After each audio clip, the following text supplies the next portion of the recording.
All right. I don't know if I have been as close to just quitting bass fishing as I was just a few days ago. I decided to go down to Tennessee to fish a lake that I have always wanted to fish, one that has a great population of bass, one that should be easy to just go out and catch fish. And I got to the lake and I set myself a goal. I wanted to catch a 5-fish, 15-pound limit. I do a lot of these lake break videos where I go to a lake for the first time, set a goal weight, and try to hit it. And I'm gonna be honest with you guys, I fished an 8-hour day and I never landed a single keeper-sized fish. And I sat there in my hotel room that night and I felt extremely defeated because on the way there, I had just these visions of bass and sugar plums and roses. And it just didn't happen. And I almost just packed everything up and went home and I'm like, you know what? I remember having these days fishing the Bassmaster Opens on the boater side where in practice, you would just wreck your brains over trying to figure something out. And you were sometimes this close to figuring it out before you actually did. And there was days where I felt like this, and then the next day it would completely turn around. And so I decided, you know what? I'm gonna go out there, I'm gonna simplify things, and I'm gonna try to just catch one bass. And I don't wanna give the video away, but it ended up being a pretty good day. And I really just want this to be a little bit of motivation for anglers out there that sometimes we have rough days. Sometimes even the best anglers in the world. I mean, and I am sure guys like Jacob Wheeler, Dustin Connell, Ken Van Dam, I am sure they have days at times where they struggle. And I was that close to being like, forget it, I'm done. But I went back out and ended up being a really good day. So before we get into that video, real quick, I just want you guys to know that everything over at Fin Fishing, the USA made sun shirts, they're all 20% off. So click that link down below in the description if you'd like to help support the channel. Today, I'm giving myself 8 hours to catch a 5-bass limit that weigh 15 pounds on a lake that just spanked the crap out of me one day ago.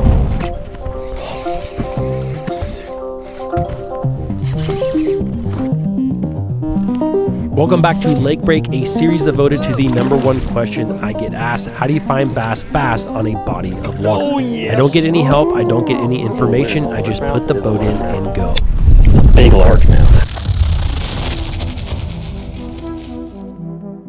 Now, I'm going to be honest with you, during the first day, I primarily was looking at my electronics throughout the entire day, trying to find fish with my Mega Live 2. And like I said, I found a lot of fish, but I just couldn't figure out how to get these things to bite. I did end up hooking one 3.5-pound smallmouth that ended up coming off, but when I started day 2, I just kind of wanted to do something a little bit different. So I actually clicked off my Mega Live 2 and decided to do a little bit more traditional fishing for about half the day to see if it wouldn't lead to a little bit more success. Now, although I didn't catch any fish on day 1, I did learn a couple of big things about the lake. Now, the first thing is that anywhere I had a main creek channel that dumped into the main lake, this is the mouth of a creek, these are the areas where I saw the most amount of bait fish and bass. So I knew that this was kind of a good area to concentrate on. Now, with that being said, the other thing that I learned is that I really spread myself too thin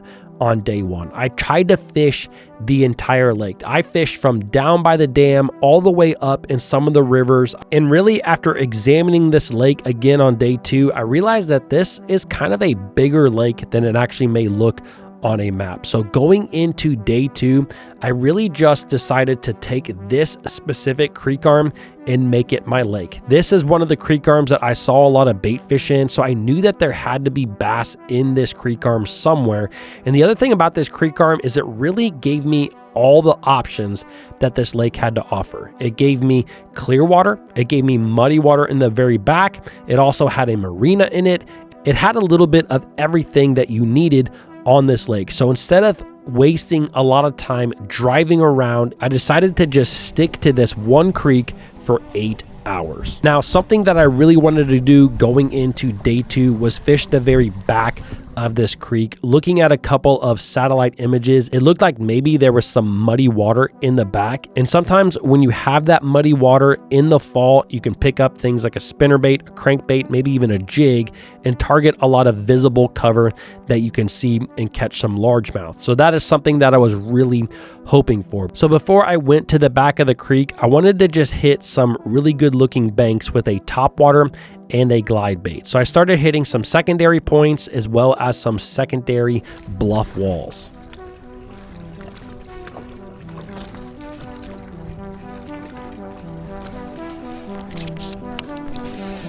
Oh my gosh. Okay. Something was obviously just following that.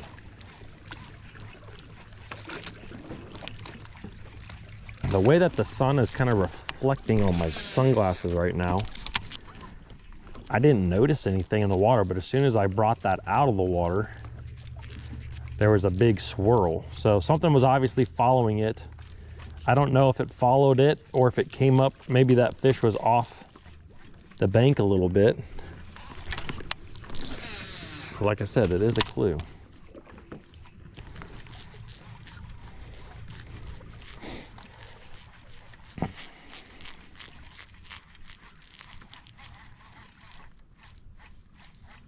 Oh, there's one. That wasn't a big one, but that was definitely a bass.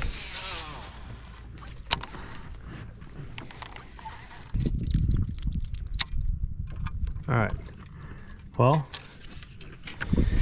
fish that section a little longer than I probably should. I'm gonna run, I think over, there's some wind hitting that point over there, and for some reason I'm thinking jerkbait might be a good way to cover some water. I think a top water would be good too, but I just feel like I don't know, something's telling me to pick up a jerkbait. So let's tie on a jerkbait quick. Like a perfect little point over there that it did have some wind on it. The wind seems to have died, but let's fish it real quick and see if we can't catch one.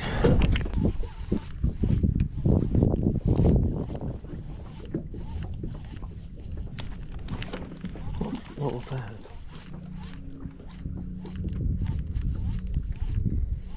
That may have been one right there. Oh yeah, there's some. Well, I don't know what that was. Something hit that. It was little. I mean, it looked like a... Oh gosh, there was another one. What the heck? I don't think I'm... Well, unless I hit the bottom or a tree. I'm pretty sure that was a fish. I mean, I'm sitting in 36 foot. Something I noticed about that first fish is that he was, I was looking at that bait, so I feel like he probably came up on the bait.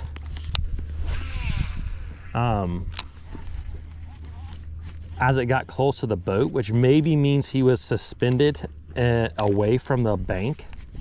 So I'm kind of trying to stay about a cast off the bank right now and work my jerkbait out just in case there are some fish suspended. Like I said, I know that fish suspend on this lake pretty good. And you can obviously target them with forward facing sonar, but we're not doing that yet.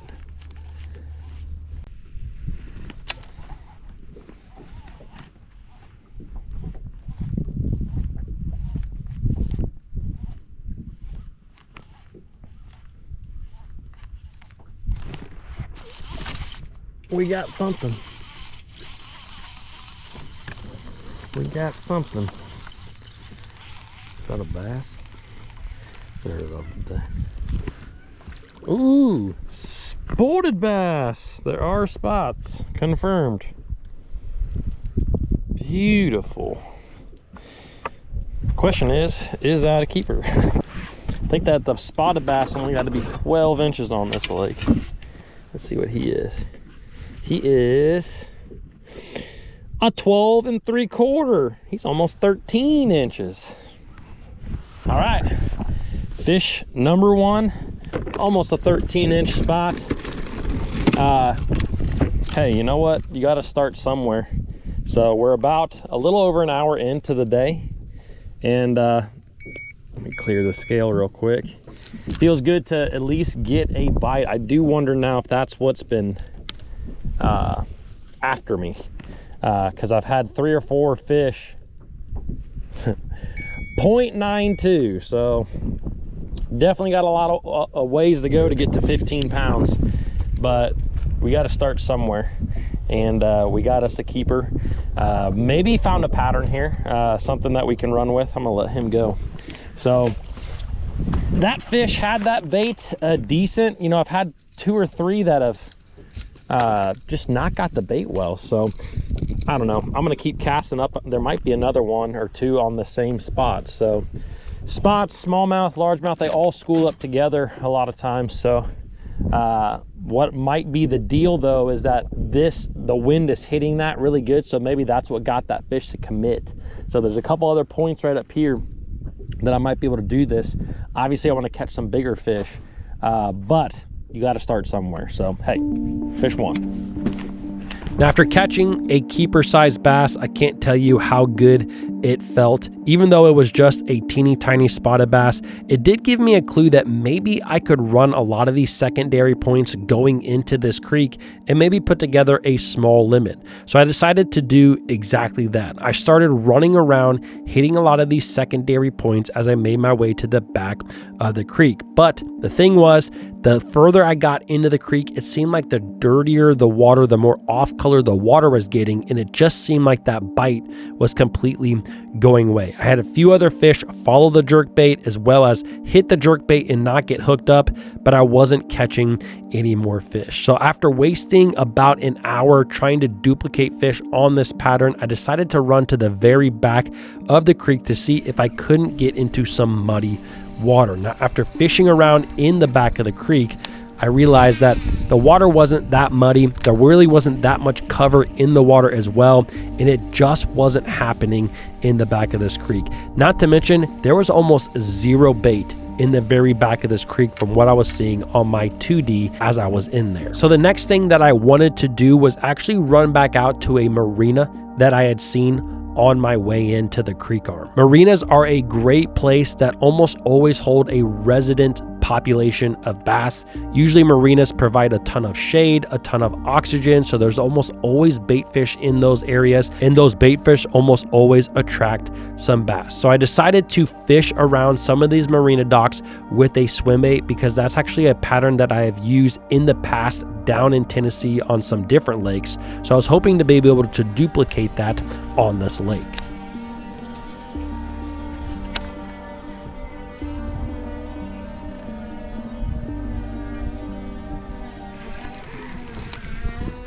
Oh,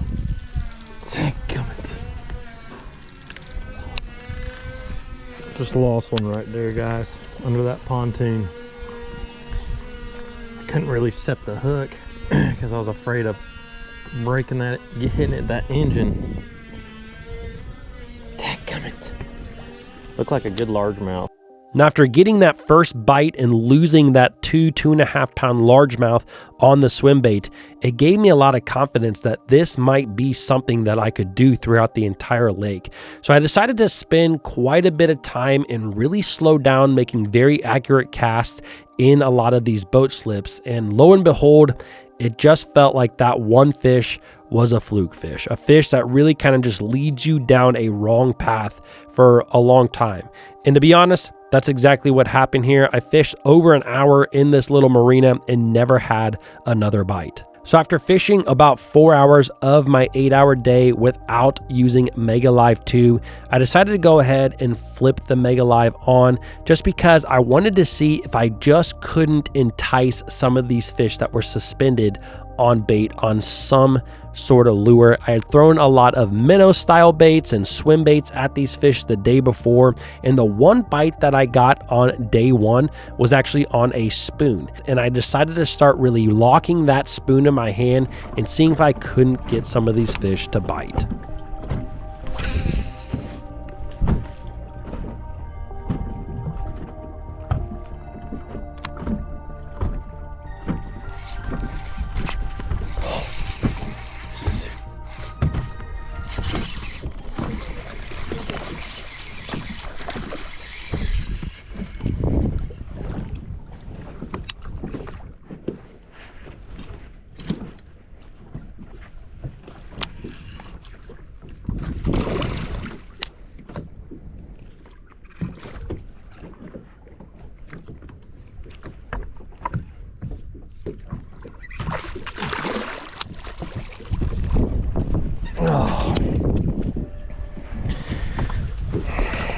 Guys, I'll tell you what, I do not understand.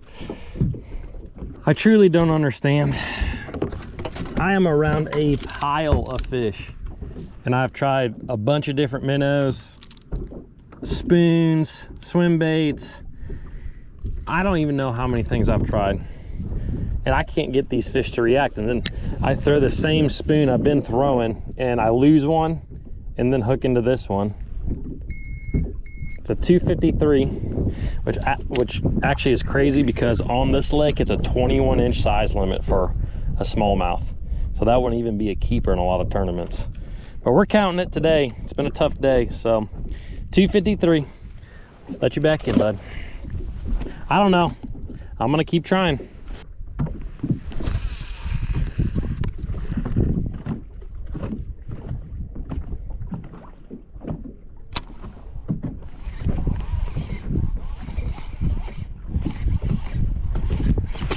Oh, there's another one. Ooh, that's a, yeah, gosh, there's some big ones in there with him.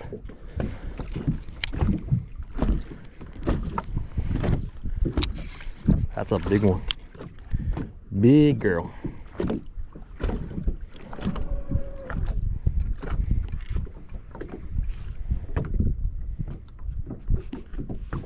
Look at that. Big smallmouth.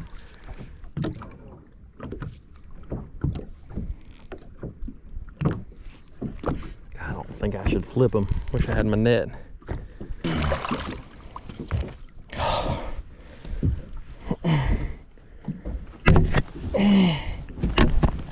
Okay, all right. I don't understand it. I've been throwing a spoon a ton at these fish, and now all of a sudden I'll show you what they're eating, because there's one in this fish's throat. That's a good one. Look how just pelagic. Like fish that are literally chasing bait year long, that's exactly what they look like. Pelagic, long fish. That's a good one though. There was a bunch with them, but I don't. It's a 363.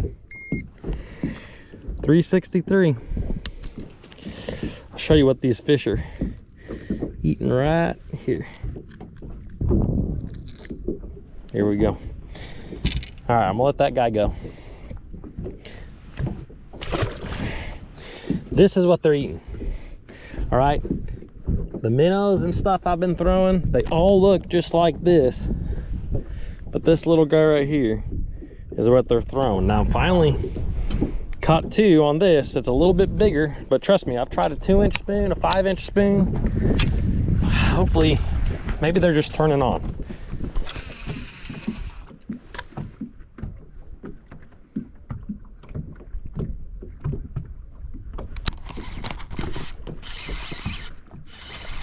Oh God, that is a big one.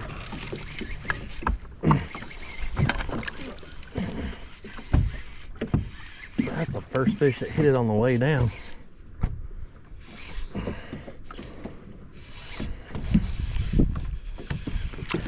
Oh.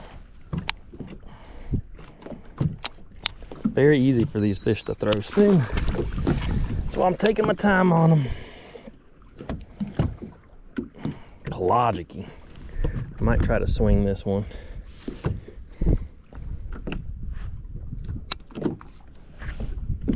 Oh yes! Look at that big old black spot on him. Big old black spot. Look at that old black spot on that fish. Golly, look how skinny, man. These suckers are just crazy. That fish actually hit the spoon on the way down, so I don't know. I'm still trying to figure this bite out, but there's definitely a pack of fish in this general zone.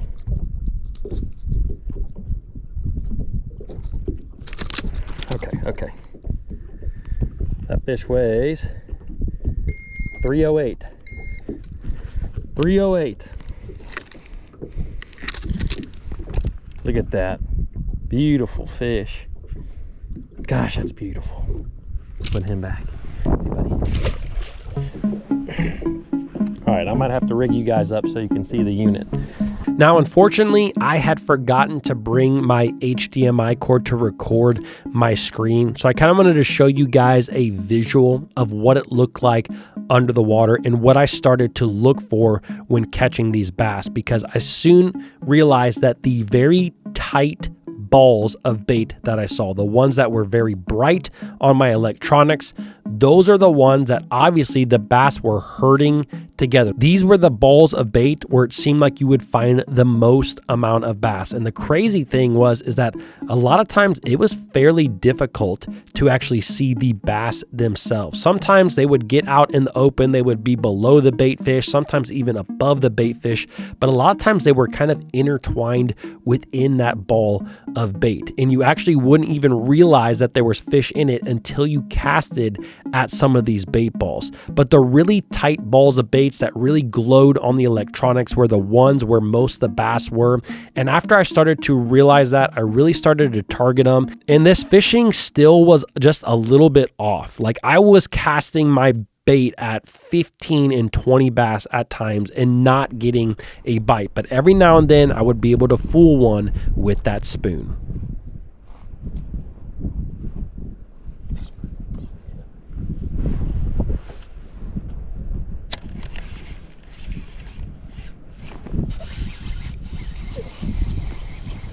Oh, it came off. That one might be bigger.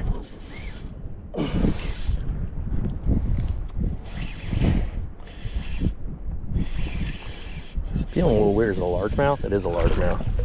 It's a big largemouth. Oh my gosh.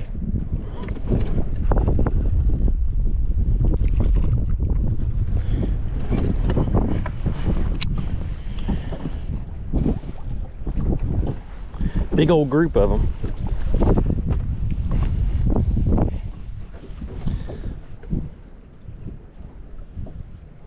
He's got it good. It's a big one. That's cool. Look at that. That is a big one. Dang, dude. That group was actually really deep, and I should try to stay with them. That is a big one right there. Big old largemouth. I caught spot, smallmouth, and a largemouth. Oh my gosh. That fish weighs 390. Number 5. 390. Yes. Look at that. That is a freaking nice one, dude. Gosh, I love that. Suckers were really deep. All right, we got 14 pounds, just around 14 pounds, and we got a 0.92. So if we can get rid of that fish with a 2 pound plus fish, we're gonna hit our goal. Gosh, that's a beautiful fish right there. Gosh, yes.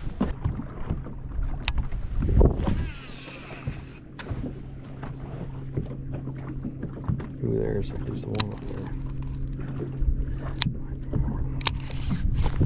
I got him. Oh, it doesn't feel big. What do I got? What in the world is going on? It's not big. I might do it though. Oh! Gosh. Not gonna be a 2 pounder. I've caught a lot of quality fish out here, so it kind of shocked me, but it'll definitely help. Oh gosh, so close. Wait a minute, 176. We're at like just below 15 pounds. Gosh.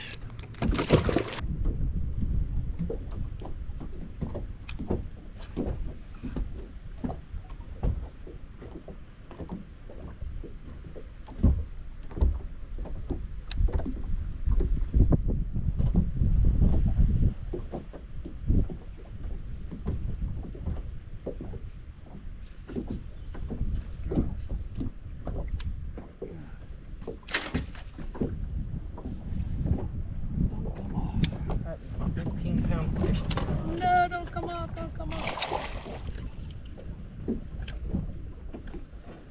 Oh my gosh.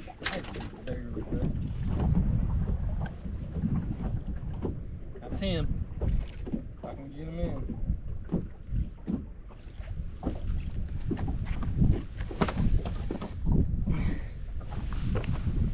Guess my battery's my chesty. I think it ran out of juice. This is my 15-pound fish, or not, it's not a 15-pound fish, but if I can get him in, he'll give us a 15-pound bag.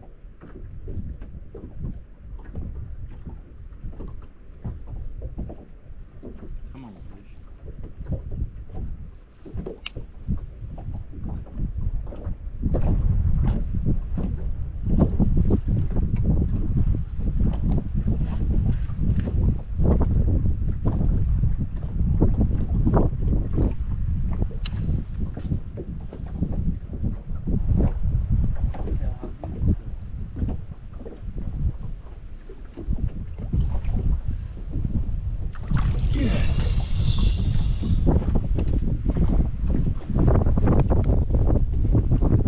Alright, I know the angle of that is probably pretty off the sun, but that's the fish we needed.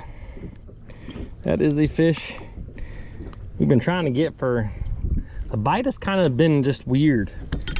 So, but man, that is a good smallie. He'll be over 2 pounds. He'll give us our 15-pound goal. Let's see what he weighs. These things are so long, and he is a, yep, 275. Let's go. That pushes us up to almost 16 pounds. Now, I know there ended up being quite a bit of electronics used in this video, and some of you I know don't absolutely love that. So I'm gonna leave a link right up here for a video where I went and did the same thing, broke down a body of water that I hadn't been to in a while without using actually any electronics at all. Also, if you wanna see another one using my electronics, you can see it right here. Also, don't forget to check out Fin Fishing. Again, everything is 20% off. I'll leave that link right here as well. See you guys in the next one.